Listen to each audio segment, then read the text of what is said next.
নবী করিম সাল্লাল্লাহু আলাইহি ওয়াসাল্লাম ছোটবেলায় একটি ছেলের সাথে তিনি মক্কার উপকণ্ঠে ছাগল চড়াতেন।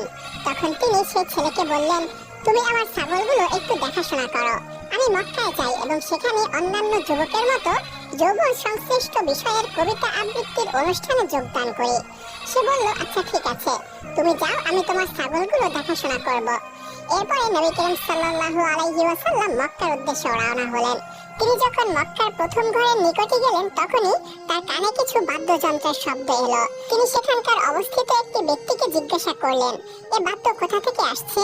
সেই লোকটি বলল, অমুকের বিয়ে হচ্ছে, সেখান থেকে এই বাদ্যযন্ত্রের আওয়াজ ভেসে আসছে। আওয়াজটি অনেক শ্রুতিমধুর ছিল, তাই নবী করিম সাল্লাল্লাহু আলাইহি ওয়াসাল্লাম সেই আওয়াজটি শুনতে গেলেন এবং সেই বাদ্যযন্ত্রের আসরে গিয়ে বসে পড়লেন। তখনই মহান আল্লাহ রাব্বুল আলামিনের নিয়ন্ত্রণ তার শ্রবণ শক্তির উপর অর্পিত হলো। তিনি তার কর্ণের প্রক্রিয়া বন্ধ করে দিলেন এবং নবী করিম সাল্লাল্লাহু আলাইহি ওয়াসাল্লাম কিছুক্ষণের জন্য কানে শুনতে পেলেন না। অতঃপর তিনি সাথে সাথে ঘুমিয়ে পড়লেন। এভাবে পুরো রাত কেটে গেল। সকালবেলা সূর্যের আলোর তাপে তার ঘুম ভেঙে গেল। তারপর সে সেখান থেকে গিয়ে তার বন্ধুর কাছে গেল। তার বন্ধু তাকে জিজ্ঞাসা করলো, হে মুহাম্মদ, তুমি সারা রাত কোথায় ছিলে? সে বলল, আমি অমুক জায়গায় গিয়েছিলাম এবং আমার সাথে এই ঘটনাটি ঘটেছিল। এভাবেই নবী করিম সাল্লাল্লাহু আলাইহি ওয়াসাল্লামকে মহান আল্লাহ রাব্বুল আলামিন ছোটবেলা থেকে বিভিন্ন বিপদ আপদ এবং আপত্তিকর কাজকর্ম থেকে দূরে রেখেছিলেন। নবী করিম সাল্লাল্লাহু আলাইহি ওয়াসাল্লাম ছিলেন ইব্রাহিম আলাইহিস সালাতু ওয়াস সালামের বংশধর। আরবের কিছু পরিবার সেই সময়ও ইব্রাহিমী বিশ্বাস ধরে রেখেছিলেন। অন্তত একত্ববাদ বা হানিফ মতবাদের বিশ্বাসী কিছু লোক তখনও ছিল। তার ভিতরে ওয়ারাকা ইবনে নওফল, যায়েদ ইবনে ওমর, উমাইয়া ইবনে আবি সালাত এবং কুস ইবনে সাইদা বেশি প্রসিদ্ধ। তাদেরকে হানিফ বলা হতো। এরা সবাই মক্কার সমাজে শিরক থেকে আলাদা ছিলেন, আল্লাহর একত্বে বিশ্বাসী ছিলেন এবং ভবিষ্যতে নবীর আগমনের অপেক্ষা করছিলেন। নবী করিম সাল্লাল্লাহু আলাইহি ওয়াসাল্লামের চারপাশে এমন লোকদের উপস্থিতি ছিল এবং তাদের সাথে নবীজির বেশি ওঠা বসা ছিল, যার কারণে নবুয়তের পূর্বেও তিনি তার স্রষ্টাকে চিনতে পেরেছিলেন।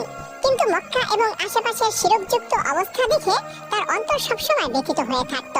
তিনি তার স্রষ্টাকে খুঁজতে এবং আশেপাশের বিষয়গুলো ধ্যান করে তিনি অধিকাংশ সময় হীরা গুহায় সময় কাটাতেন।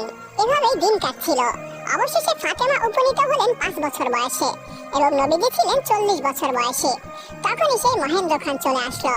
সময়টি তখন রাত্রি প্রহর। আকাশে চাঁদের আলো ঝলমল করছে এবং তার স্নিগ্ধতা ছড়িয়ে দিচ্ছে পৃথিবীর পাহাড়ের পাথরের উপর। রাত নেমেছে গভীর।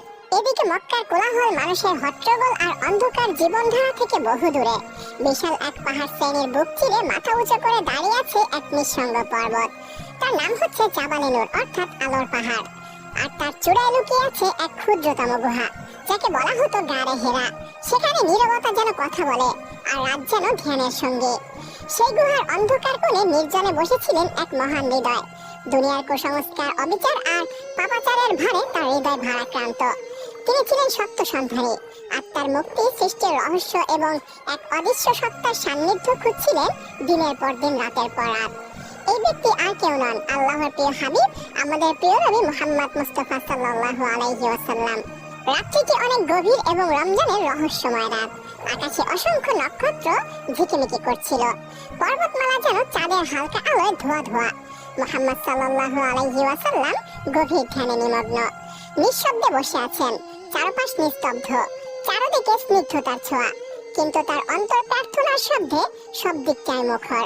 ঠিক তখনই এক বিভীষিকাময় আলো গুহার নিঃসঙ্গতা ছেদ করে দিল।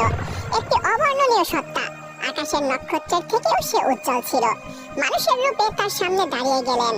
তার উপস্থিতি মুহূর্তের মধ্যে গুহার সমস্ত অন্ধকারকে আলোকময় করে তুলল। তিনি আর কেউ নন, তিনি ছিলেন জিবরাইল আলাইহিস সালাতু ওয়াস সালাম।